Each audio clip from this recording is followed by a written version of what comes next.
श्री राधे राधे, हरे कृष्णा।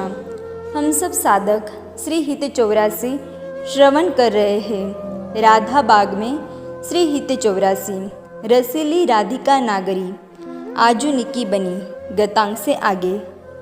रस से भरी है ये राधिका, रस का दान करती है ये ब्रह्म को। वो ओप लगाकर पीते हैं और पीते ही जाते हैं। अनंत अनंत युग बीत जाते हैं पर इन्हें तृप्ति नहीं मिलती। तृप्ति ही मिल जाए तो वो रस ही क्या। रस की परिभाषा ही तो यही है कि पीते रहो फिर भी लगे अभी और। वेद में जो नेति नेति शब्द कहा जाता है वो रस के लिए ही तो है। वो ब्रह्म रस है। स्वयं रस होने के बाद भी वो प्यासा है, इसलिए स्वयं से ही रस को आकार देकर प्रकटाता है श्री राधिका के रूप में। फिर स्वयं ही स्वयं रस को पान करता है। अद्भुत और चमत्कृत करने वाली ये अनादिकाल से चली आ रही लीला है। इसलिए वेद से लेकर उपनिषद आरण्यकों में रस शब्द परम तत्व के लिए प्रयोग तो होता रहा, पर उसका वर्णन नहीं किया गया। हाँ, उसका वर्णन हो भी नहीं सकता। रस का क्या वर्णन करते वेद। उचित ही था कि कह दे नेति नेति हम नहीं जानते, हम कह नहीं सकते। अब उस रसीली राधिका के विषय में क्या कहे जो रस की महादानी है। ब्रह्म को रस पिलाती है तो समस्त को ही रस देती है। सृष्टि में रस वही से झर रहा है। सुनिए क्या कहते हैं श्री हित हरिवंश गोसाई जी श्री राधा सुधा निधि में। शुद्ध प्रेम के विलास की निधि, किशोर अवस्था की शोभा निधि, चतुरता से भरी मधुर मधुर अंग भंगिमा की निधि, लावण्य रूपी संपत्ति की निधि, महारस की महानिधि, काम कलाओं की निधि, अमृतमय सौंदर्य की अद्भुत निधि, मधुपति को मधु पिलाकर प्राण प्रदान करने वाली श्री राधिका आपकी जय हो जय हो जय हो। ऐसी है हमारी राधिका, रसीली छबीली गर्वीली राधिका। ये समय ये काल कितना सुंदर है। किसी को भगवत प्राप्ति करनी है तो करें, ऐसा काल फिर नहीं आएगा। अभागे है वो जो इधर उधर भटक रहे हैं। कहीं से कुछ नहीं मिलेगा तो इसी रसोपासना में ही। ये दक्षिणात्य ब्राह्मण है, वेद आदि को अच्छे से जानता है।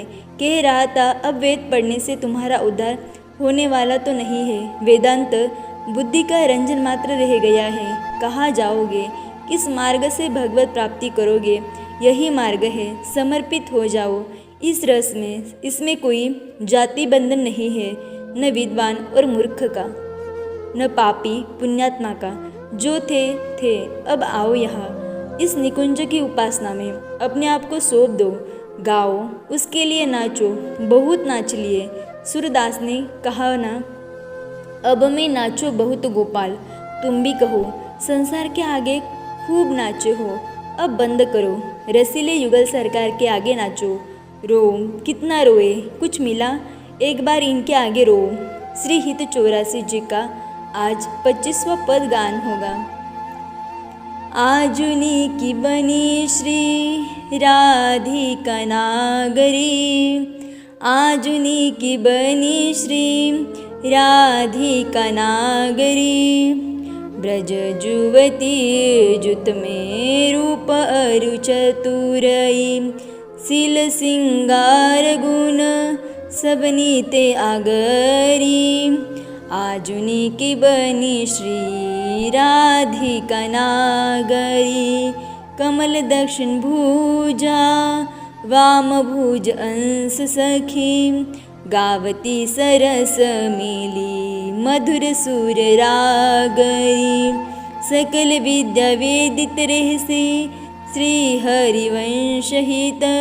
मिलत नव कुंजवर श्याम बड़ भागरी। आजुनी की बनी श्री राधिका नागरी, आजुनी की बनी श्री राधिका नागरी। ध्यान, परम कमनीय गौर श्याम उन्मत्त नृत्य कर रहे हैं। ताल से अपने चरण अवनी पर रख रहे हैं। सुरीली सखियाँ गान कर रही है। रस की प्यास श्याम सुंदर में बढ़ने लगी। वो कोमलांगी प्रिया के अत्यंत निकट चले गए। उनके वक्ष प्रिया के वक्ष से सट गए थे। अधर एक दूसरे के निकट आने लगे। ये प्यासे हैं तो सारी सृष्टि प्यासी है। प्रिया के अधरों से रस का पान करना इन्होंने आरंभ किया। उन्मत्त हो गए पीते हुए। दोनों की सांसें एक हो चली। रात्रि बीतने लगी पर इनकी प्यास नहीं बुझी।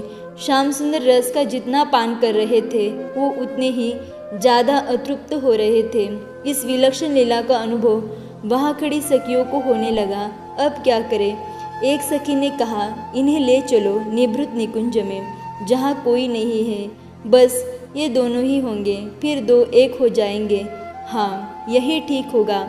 ऐसा कहकर 4 सखियाँ श्याम सुंदर को लेकर निभृत निकुंज में चली गई और इधर 4 सखियाँ राधिका जू को लेकर जाने लगी। उस समय श्री राधिका का रूप सौंदर्य जो खिल रहा था वो अनुपम था। उनका रूप, उनका माधुर्य जो भी सखी देख रही थी वो देह सुध भूल रही थी। चलते हुए नूपुर की ध्वनि हो रही है। उस ध्वनि को सुनकर कामदेव मूर्छित हो रहा है। राधिका के लट केश बार बार उनके कपोल को छू रहे हैं। आहा, देखो क्या बनी है हमारी श्री राधिका नागरी, हित सखी ने कहा। सखी, इस रस राज्य की हमारी महारानी श्री राधिका आज कितनी सुंदर बनी है, पूर्ण यौवन संपन्न है।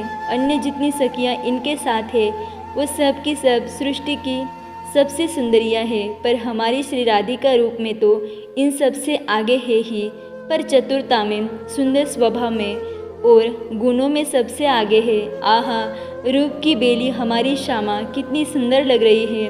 सखी कह रही है, देखो इनकी उन्मत्त दशा, ये अपने प्रियतम से मिलने जा रही है, इसलिए इनके मन में उमंग है, मन चंचल हो रहा है। इसका प्रमाण देखना है तो देखो, दाहिने हाथ में कमल है जिसे ये घुमाते हुए चल रही है और बायां हाथ सखी के कंधे में झूमती हुई चल रही है और गुनगुना भी रही है। स्वर अत्यंत मधुर है। इनके मधुर स्वर को सुनकर तो वृक्ष में बैठी कोयली भी सकुचा गई है।